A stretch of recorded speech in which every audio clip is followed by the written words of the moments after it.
तो स्टूडेंट्स, आज हम लोग chapter 2 acids bases and salts का सेकंड लेक्चर देखेंगे। ठीक है, और आज के लेक्चर में हम मेनली पढ़ने वाले हैं एसिड्स की प्रॉपर्टीज। ठीक है, तो कल हमने पढ़ा था भाई एसिड क्या होता है ना। तो एसिड का हमने कोई फॉर्मल डेफिनेशन तो नहीं देखा था, लेकिन हमने ये जाना था कि एसिड जो है उस टेस्ट में सौर होता है और वो क्या करता है, लिटमस पेपर को है ना रेड कलर प्रोवाइड करता है। ठीक, और अगर हम दूसरे इंडिकेटर से टेस्ट करते हैं एसिड को, जैसे कि मिथाइल ऑरेंज के साथ, तो भी हमें रेड कलर मिलता है। ठीक है, और अगर फिनोल्फथेलिन के साथ हम एसिड को टेस्ट करते हैं तो कलरलेस था। मैंने आपको एक क्वेश्चन भी दिया था कि टर्मरिक जो हल्दी होता है उसका एसिड्स में क्या कलर होता है, तो शायद आपने ढूंढ लिया होगा। ठीक है, तो स्टूडेंट्स रिजल्ट ये है कि अगर टर्मरिक है आपके पास, ठीक है, टर्मरिक, तो एसिड्स में इसका कलर ना चेंज नहीं होता है। ठीक है, टर्मरिक जो है इसका कलर एसिड्स में चेंज नहीं होता है, यानी कि कलर उसका येलो ही रहेगा, है ना। अगर आप टर्मरिक में एसिड डालोगे तो उसका कलर चेंज नहीं होगा। बट अगर टर्मरिक में आपने बेस ऐड किया, ठीक है, तो उसका येलो कलर अब ना रह करके वो चेंज हो जाएगा, रेडिश ब्राउन हो जाएगा। ठीक है, रेडिश ब्राउन। ठीक, यानी कि हल्का लाल नुमा भूरे रंग का हो जाता है वो। ठीक है, तो इस तरीके से आप एसिड और बेस का टेस्ट कर सकते हो टर्मरिक की भी मदद से। ठीक है, तो इस पर बेस्ड एनसीईआरटी में एक क्वेश्चन है, आप ट्राई कीजिए, मैं उसका सॉल्यूशन अगले वीडियो में बताऊंगा। ठीक है, तो चलिए आज हम स्टार्ट करते हैं केमिकल्स के बारे में कुछ और।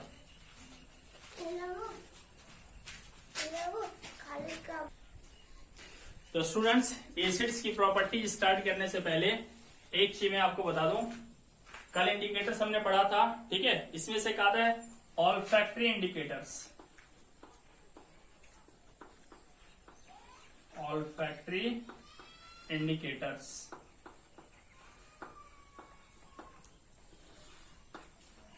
भी ऑल्फैक्टरी इंडिकेटर्स क्या होता है, तो देखिए एसिड और बेस को पहचानने के लिए हमारे पास बहुत सारे इंडिकेटर्स हैं जिसकी स्टडी हमने कल की थी। इसके अलावा एक और इंडिकेटर है, ऑल्फैक्टरी इंडिकेटर्स कहते हैं हम उसे।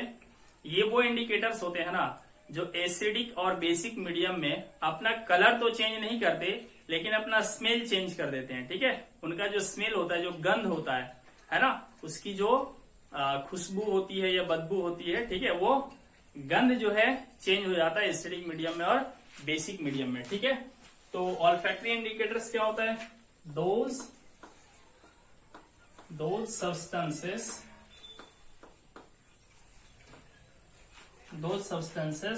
which change their smell को हम odor भी कहते हैं। ठीक, change their smell और odor in एसिडिक और बेसिक मीडियम, एसिडिक और बेसिक मीडियम। ठीक है, तो ऐसे सब्सटेंस कौन कौन से हैं भाई, तो ऐसे सब्सटेंस है आपका एक ओनियन, ठीक है, दूसरा आपका है वनीला। ठीक है, तो ये वो सब्सटेंसेस हैं जो क्या करते हैं, एसिडिक मीडियम में और बेसिक मीडियम में सेम स्मेल नहीं देगा। ठीक है, इनका स्मेल अलग हो जाता है। थोड़ा सा अगर हम डिटेल में जानना चाहें तो मान लीजिए हमारे पास ओनियन है। ठीक, तो ओनियन का अपना कुछ ना कुछ कैरेक्टरिस्टिक स्मेल होता है। ठीक है, कैरेक्टरिस्टिक स्मेल का मतलब वो स्मेल जिससे हम ओनियन को पहचानते हैं। ठीक है, तो भाई स्मेल एक ऐसा चीज है ना जिसका कोई हम नाम नहीं दे सकते, है ना। ओनियन, ठीक, ओनियन एक ऐसा चीज है ना जिसको हम ओनियन का स्मेल या कोई भी चीज का स्मेल एक ऐसा चीज है जिसे हम कोई एक खास नाम नहीं दे सकते, है ना। तो स्मेल को हम दो ही नाम देते हैं, एक क्या देते हैं, बैड स्मेल, और एक प्लीजेंट स्मेल या गुड स्मेल। ठीक, तो स्मेल तो फील करने वाली चीज है, ठीक है।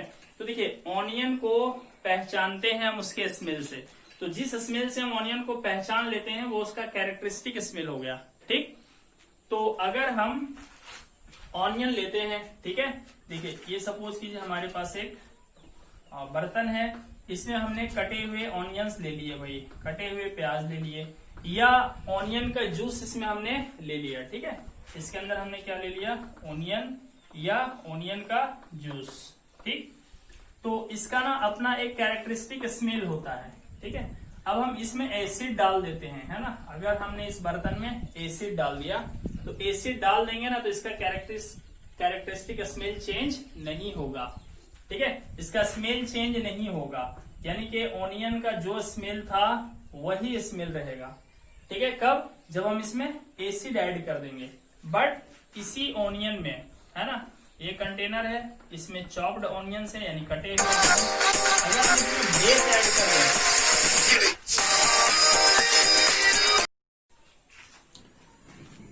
तो ये ऑनियन है या उसका जूस है, और अगर हम इसमें ना बेस ऐड कर दें, ठीक है, बेस ऐड कर दें तो इसका स्मेल चेंज हो जाएगा, ठीक है।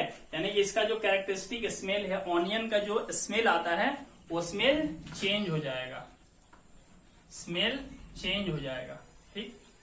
तो चूंकि ये चीज बेस में अपना स्मेल चेंज कर लेता है ना, इसलिए हम इसे ऑल्फैक्टरी इंडिकेटर कहेंगे, ठीक है। यानी कि जब हम इसमें कोई चीज, मान लो कोई अननोन सब्सटेंस ए है, वो अननोन सब्सटेंस ए हमने ऐड किया किसमें, ऑनियन में, और ऑनियन का स्मेल चेंज हो गया, तो समझ जाना कि जो अननोन सब्सटेंस हमने ऑनियन में ऐड किया है वो एक बेस है, क्योंकि बेस में ही ऑनियन अपना स्मेल चेंज करता है, ठीक है। चलिए तो अब हम आगे स्टडी शुरुआत करते हैं।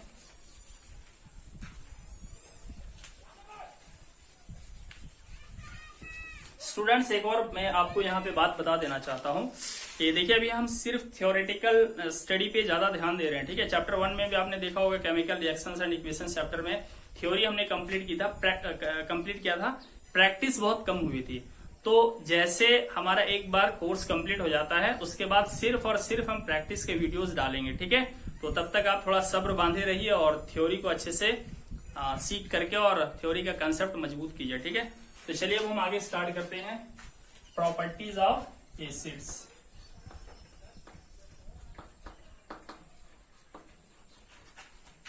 प्रॉपर्टीज ऑफ एसिड्स, ठीक है भाई। तो कल मैंने आपको एसिड्स का नाम लिखाया था, ठीक है। तो चलिए मैं एक बार फिर से फटाफट उसके फॉर्मूले और नाम बता दूं। सबसे पहले हाइड्रोक्लोरिक एसिड, फिर ये है हाइड्रोब्रोमिक एसिड या हाइड्रोजन ब्रोमाइड भी इसे कहते हैं हम लोग, ठीक है। और ये है आपका सल्फ्यूरिक एसिड, ठीक है। और उसके बाद है ये है नाइट्रिक एसिड HNO3, है ना। नाइट्रिक एसिड कल मैंने नहीं लिखाया था, अभी आपको बता दिया, ठीक है। इसके बाद है सल्फ्यूरस एसिड, ध्यान दीजिए सल्फ्यूरिक और सल्फ्यूरस में फर्क है, सल्फ्यूरस में ऑक्सीजन 3 है जबकि सल्फ्यूरिक में 4 है। इसके अलावा है कार्बोनिक एसिड H2CO3, इसके अलावा है एसिडिक एसिड CH3COOH, ठीक है। तो ये कुछ खास एसिड्स हैं जो इस चैप्टर में हमें मिलेगा। इसके अलावा एक और है फास्फोरिक एसिड H3PO4, ठीक है, ये आपका है फास्फोरिक एसिड, ठीक है। तो ये कुछ एसिड्स हैं बच्चों जो आपको हर हाल में याद होना चाहिए, ठीक है। तो चलिए अब हम इन सब की प्रॉपर्टीज पढ़ते हैं, इनमें ऐसा क्या खास बात है वो हम जानते हैं, ठीक है। तो सबसे पहले हम देखेंगे reaction of acids with metals, reaction of acids with metals. तो सबसे पहले हम देखते हैं कि एसिड्स जब मेटल्स से रिएक्ट करता है तो क्या होता है, ठीक है। तो क्या होता है स्टूडेंट्स कि अगर हम एसिड लें, ठीक है, और हम रिएक्शन करवाएं किससे, मेटल से, ठीक। मेटल से अगर हम रिएक्शन करवाएं तो ना देखिए यहां पे एक साल्ट बनता है प्लस हाइड्रोजन गैस बनता है, ठीक है। क्या बनता है, साल्ट और हाइड्रोजन गैस। ठीक है, फिलहाल मैं पूरा नाम लिख देता हूं, हाइड्रोजन गैस बनता है स्टूडेंट्स। ठीक है, तो पहली प्रॉपर्टी क्या हो गई, जब भी कोई एसिड किसी मेटल से रिएक्ट करेगा तो सॉल्ट बनेगा और हाइड्रोजन गैस बनेगा। ठीक, तो चलिए हम कुछ एग्जांपल्स ले लेते हैं। जैसे हम एक एसिड यहां से सेलेक्ट कर लेते हैं, ठीक है, हाइड्रोजन क्लोराइड, जिसको हम हाइड्रोक्लोरिक एसिड भी कहते हैं। ठीक, ये हाइड्रोक्लोरिक एसिड हमने ले लिया। ठीक है, अब एक मेटल हम लेते हैं, फॉर एग्जाम्पल चलिए मैंने जिंक मेटल ले लिया। ठीक, तो जब जिंक मेटल का रिएक्शन होगा, है ना, हाइड्रोक्लोरिक एसिड के साथ, तो एक तो डेफिनेटली है कि हाइड्रोजन गैस बनेगा, तो हाइड्रोजन गैस का फॉर्मूला लिख देंगे। ठीक, दूसरा बनने वाला चीज क्या है, साल्ट। तो देखिए साल्ट हम कैसे डिसाइड करते हैं, तो साल्ट कैसे बनता है ना, ठीक है, मैं आपको बताता हूं। यहां से देखिए हाइड्रोक्लोरिक एसिड में से ये हाइड्रोजन जो है, ये हाइड्रोजन अलग हो चुका है। ठीक, तो यहां से आपके पास क्लोरीन बचता है और जिंक बचता है। अब मैंने आपको चैप्टर 1 में बताया था कि फॉर्मूला कैसे बनेगा भाई, तो आपको याद होना चाहिए जिंक की वैलेंसी 2 होती है और क्लोरीन की वैलेंसी जो होती है वो 1 होती है। तो फॉर्मूला कैसे बनेगा, ये वाला वैलेंसी यहां चला आएगा, देखिए ये वाला, और ये वैलेंसी यहां, यानी कि फॉर्मूला बनेगा ZnCl2। तो ये एक साल्ट है स्टूडेंट्स। ठीक है, तो क्या होता है, एसिड्स की क्या प्रॉपर्टी है कि एसिड्स जब भी मेटल के साथ रिएक्शन करेगा तो साल्ट बनेगा और हाइड्रोजन गैस बनेगा। ठीक, चलिए एक दूसरा एग्जांपल ले लेते हैं हम लोग। चलिए यहां से एक दूसरा एसिड चलिए ले लेते हैं, हाइड्रोजन ब्रोमाइड छोड़िए, चलिए सल्फ्यूरिक एसिड ले लेते हैं। ठीक, तो अगर हम सल्फ्यूरिक एसिड ले लें, ये हमने एक एसिड लिया और एक मेटल ले लीजिए, जैसे चलिए मैं ले लेता हूं मैग्नीशियम मेटल। ठीक, तो मैग्नीशियम मेटल है और ये सल्फ्यूरिक एसिड है। ठीक, तो एसिड और मेटल, है ना, एसिड और मेटल रिएक्शन करेगा तो साल्ट और हाइड्रोजन गैस, यानी एक प्रोडक्ट तो फिक्स है, हाइड्रोजन गैस बनने वाला है। ठीक, और दूसरा जो है वो देखिए, अब से साल्ट अब यहाँ साल्ट कैसे बनेगा, तो देखिए हाइड्रोजन गैस तो यहाँ का निकल चुका है। ठीक, अब बचा यहाँ से मैग्नीशियम और यहाँ से सल्फेट। फॉर्मूला कैसे बनेगा, आपको याद होना चाहिए, मैग्नीशियम की वैलेंसी 2, सल्फेट की वैलेंसी 2, तो ये 2 यहाँ चला आएगा और ये 2 यहाँ चला आएगा। ये 42 ना बन जाए, इससे बचने के लिए यहाँ ब्रैकेट का यूज किया जाता है। ठीक, बट अब ध्यान दीजिए, क्या सेम नंबर है, ये दोनों सेम है, कोई कॉमन नंबर से कट जाता है, यस 2 से, 2 1 जा, यानी कि 1 1 आ गया, यानी कि फॉर्मूला बनेगा MgSO4। ठीक, ये मैं पढ़ा चुका हूं पहले। तो यहाँ पे जो साल्ट बनने वाला है वो बनने वाला स्टूडेंट्स मैग्नीशियम सल्फेट। ठीक है, मैग्नीशियम सल्फेट यहाँ पे सॉल्ट बनेगा। ठीक है, एक और एग्जांपल लेता हूं फिर आगे बढ़ता हूं। चलिए हम यहां से ले लेते हैं, अगला ले लेते हैं हम लोग नाइट्रिक एसिड, छोड़िए यहाँ पे बहुत सारे एसिड्स हैं, कोई भी ले लेते हैं। चलिए एसिटिक एसिड ले लेते हैं। ठीक, तो अगर हम बात करें एसिटिक एसिड की, CH3COOH, और इसके साथ हम सोडियम का रिएक्शन करवा दें। ठीक है, तो सोडियम के साथ जब रिएक्शन करवाएंगे बच्चों, तो देखिए क्या होना चाहिए, ये मेटल है, ये एसिड है, तो बनेगा क्या, हाइड्रोजन गैस। तो हाइड्रोजन देखिए कहां से आने वाला है, ठीक है, तो ये वाला हाइड्रोजन, ठीक है, यहाँ वाला नहीं, ध्यान दीजिए, ये वाला हाइड्रोजन नहीं, ये वाला हाइड्रोजन हटेगा। ठीक, तो यहां से यहां तक का पार्ट जो है ना, यहां से यहां तक का पार्ट, इसकी वैलेंसी 1 होती है, CH3COO वैलेंसी इसकी 1 होती है, और सोडियम की भी वैलेंसी बच्चों 1 होती है। तो यहाँ पे फॉर्मूला क्या बनेगा, सोडियम एसीटेट। ठीक है, CH3COONA, ये हमारा साल्ट हो गया। ठीक, तो हाइड्रोजन गैस बना, इसका नाम है सोडियम एसीटेट। ठीक, तो स्टूडेंट्स यहां से आप देख सकते हो कि एसिड की एक प्रॉपर्टी हमने सीखा कि जब भी एसिड मेटल के साथ रिएक्ट करेगा तो हाइड्रोजन गैस बनेगा और साल्ट बनेगा। ठीक है, तो आप इसे अच्छे से समझ लीजिए। ठीक है, चलिए अब हम थोड़ा सा चैप्टर 1 की बात करें। देखिए केमिकल इक्वेशन लिखना हमने सीखा था, केमिकल इक्वेशन बैलेंस होना चाहिए, तो आप चेक कर लीजिए बैलेंस है या नहीं। अगर बैलेंस नहीं है तो आप बैलेंस कीजिए उसको, ये आपका काम है। ठीक, जैसे एक में कर देता हूं भाई, देखिए यहाँ पे हाइड्रोजन क्लोराइड, हाइड्रोजन यहाँ पे 1 है, ये साइड 2 है, क्लोरीन यहाँ 2 है, यहाँ 1 है, यानी हाइड्रोजन और क्लोरीन बैलेंसिंग है, यहाँ 2 लगा देंगे, ये बैलेंस हो गया। इसी तरह आगे आप चेक कीजिए और बैलेंस कीजिए, ठीक है। चलिए अब ये जो हाइड्रोजन गैस निकलता है इसको पहचानेंगे कैसे कि ये निकल रहा है वो हाइड्रोजन गैस ही है। इसके लिए एक्टिविटी है, आइए समझते हैं।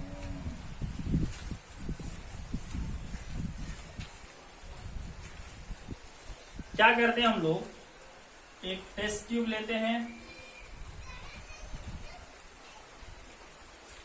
एक टेस्ट ट्यूब लेते हैं हम लोग यहाँ पे, ठीक है।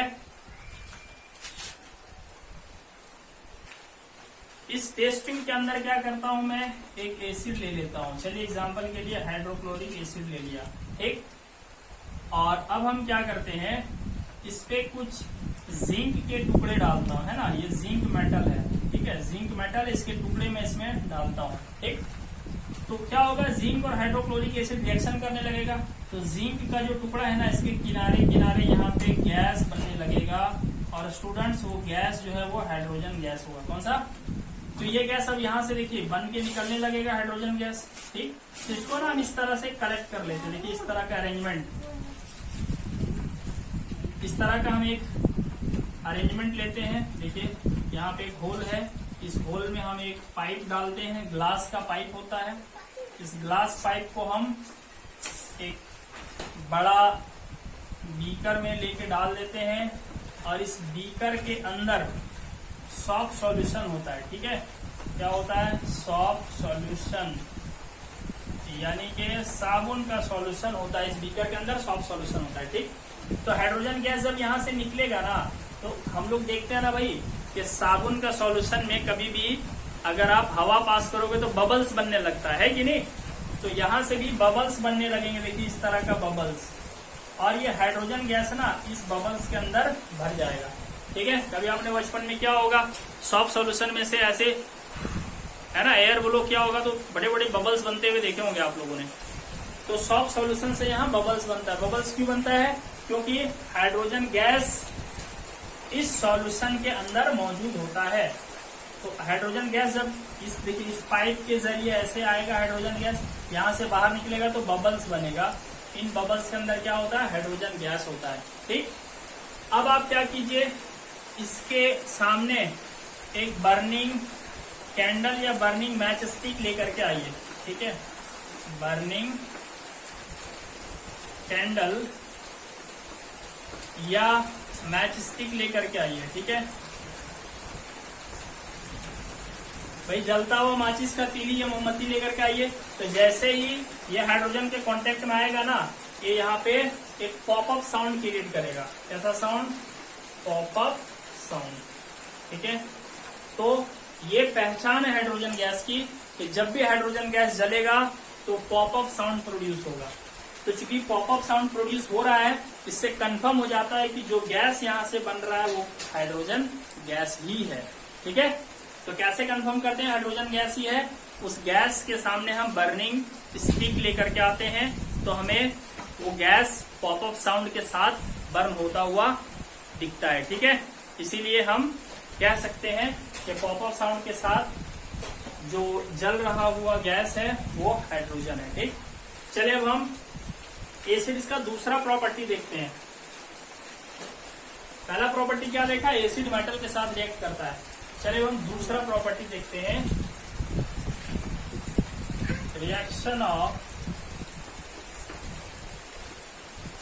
Acids with carbonates and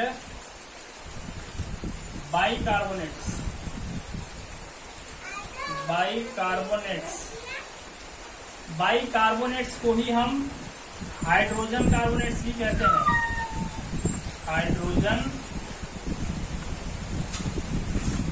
carbonates कहते हैं, ठीक है। तो पहले तो हम देख लेते हैं कि ये कार्बोनेट्स क्या होता है और बाइकार्बोनेट्स क्या होता है, ठीक है। तो देखिए स्टूडेंट्स, कार्बोनेट्स में आपका आ जाता है, देखिए सोडियम कार्बोनेट, उसके बाद है आपका कैल्शियम कार्बोनेट, है ना। तो ये सोडियम कार्बोनेट है, ये कैल्शियम कार्बोनेट है, इसी को हम क्या कहते हैं, कार्बोनेट्स। क्योंकि इनमें कार्बोनेट मौजूद होता है, कार्बोनेट आयन। ठीक है, ये हाइड्रोजन कार्बोनेट या बाई कार्बोनेट क्या होता है, देखिए NaHCO3, ये आपका क्या हो गया, सोडियम बाई कार्बोनेट। ठीक है, फिर इसी तरीके से होता है कैल्शियम बाई कार्बोनेट। ठीक है, ये फॉर्मूला होता है किसका, कैल्शियम बाई कार्बोनेट का। तो इन चीजों के साथ है ना ये एसिड्स कैसे रिएक्ट करेगा, अब हम ये सीखने वाले हैं। ठीक है, तो चलिए हम एक एग्जांपल लेते हैं सबसे पहले। सॉरी, हम देखने वाले हैं किसका रिएक्शन, एसिड्स किसके साथ रिएक्ट करेगा, कार्बोनेट्स के साथ। ठीक है, कार्बोनेट्स के साथ या बाई कार्बोनेट्स के साथ। ठीक है, बाई कार्बोनेट्स के साथ, है ना। एसिड और कार्बोनेट रिएक्ट करेगा तो स्टूडेंट्स पता है प्रोडक्ट क्या बनने वाला है। देखिए यहाँ स्पेस नहीं है तो एरो के बाद प्रोडक्ट में नीचे लिख रहा हूँ। ठीक है, तो प्रोडक्ट जो बनेगा वो बनेगा फिर से साल्ट। क्या बनेगा, salt plus carbon dioxide gas. ठीक है, ध्यान दीजिए, जब कोई एसिड कार्बोनेट के साथ रिएक्ट करेगा तो जो प्रोडक्ट बनेगा उसमें से एक साल्ट होगा और एक कार्बन डाइऑक्साइड गैस होगा। ठीक है, प्लस देखिए एक और चीज बनता है वाटर। क्या बनेगा, वाटर। तो जब भी एसिड रिएक्ट करेगा कार्बोनेट के साथ या बाई कार्बोनेट के साथ तो प्रोडक्ट आपका साल्ट बनेगा, कार्बन डाइऑक्साइड और वाटर। चलिए इसका एग्जांपल ले लेते हैं। ठीक है, तो सबसे पहला एग्जांपल एक एसिड उठा लेते हैं यहाँ से। चलिए हाइड्रोक्लोरिक एसिड। ठीक है, तो क्या हो जाएगा, HCl प्लस किससे रिएक्शन करवाएं, कार्बोनेट से। तो एक कार्बोनेट यहाँ से उठा लीजिए, कौन सा, सोडियम कार्बोनेट। ठीक, अब ये दोनों रिएक्शन करेंगे, रिजल्ट क्या होगा, दो दो दो तो फिक्स है। कौन कौन सा चीज फिक्स है, carbon dioxide gas plus water, ये तो फिक्स है। दो चीजें तो फिक्स है, कार्बन डाइऑक्साइड गैस और वाटर। ठीक है, इसके अलावा यहाँ पे बनने वाला है आपका एक साल्ट। तो देखिए साल्ट क्या क्या बनेगा। ठीक है, तो देखिए यहाँ पे ये जो कार्बन डाइऑक्साइड आया है ये यहाँ से आया, देखिए। ठीक है,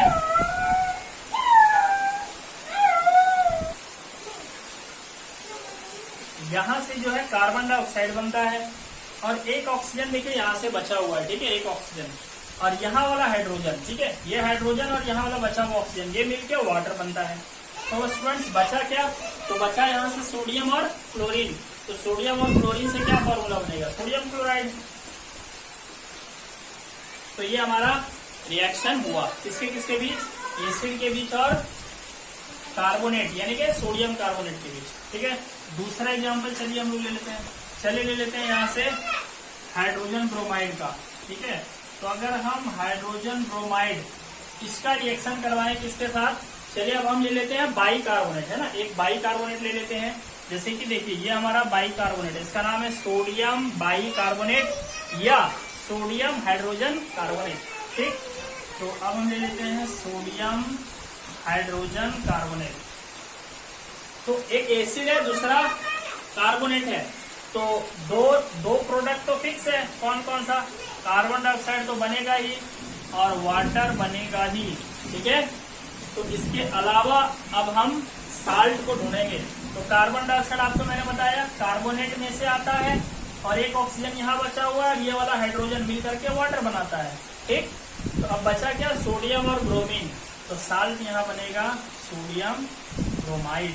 ठीक है, तो स्टूडेंट्स आपने क्या देखा कि अगर हम एसिड का रिएक्शन हाइड्रोजन कार्बोनेट से या बाई कार्बोनेट से करते हैं तब भी साल्ट, कार्बन डाइऑक्साइड और वाटर बनता है, और जब हम एसिड का रिएक्शन किसी कार्बोनेट के साथ करते हैं तो भी साल्ट, कार्बन डाइऑक्साइड और वाटर प्रोडक्ट बनता है। ठीक है, तो ये दूसरी प्रॉपर्टी रही किसकी, एसिड्स की।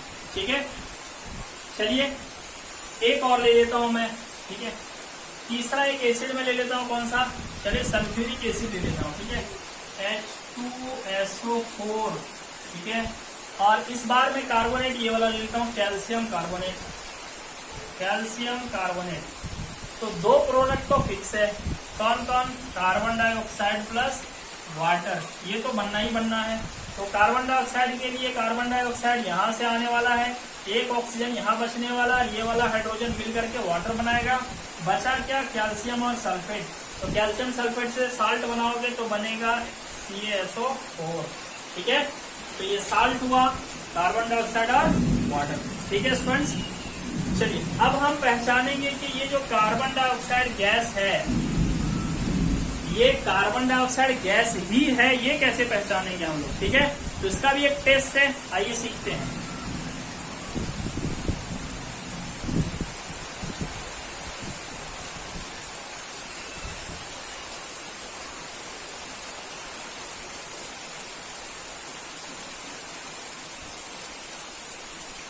देखिए क्या करते हैं, फिर से हम एक टेस्ट ट्यूब लेते हैं।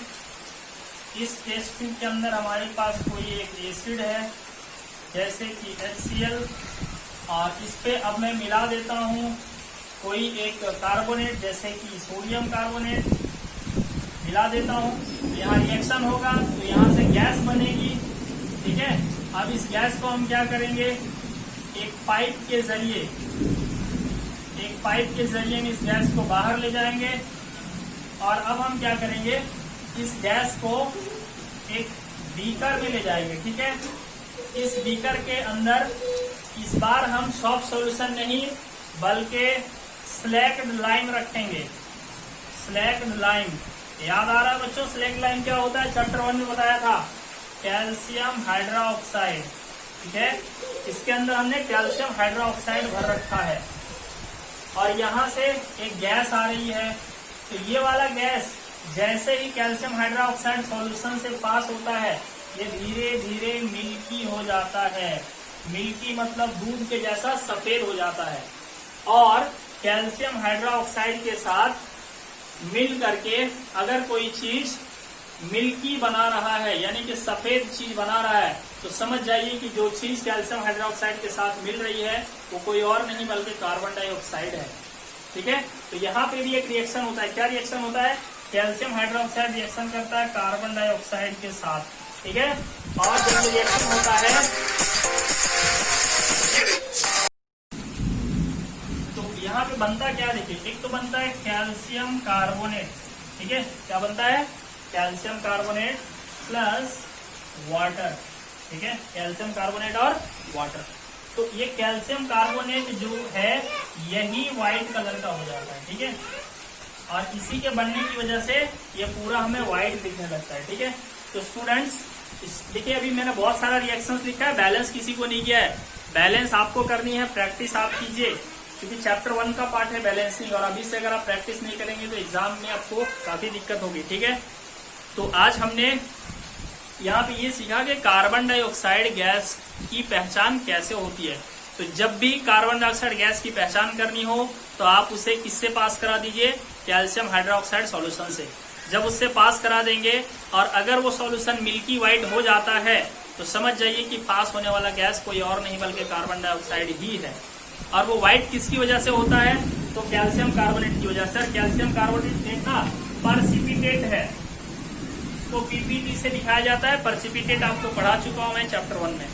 ये परसिपिटेट है, पानी में घुलता नहीं है, ठीक।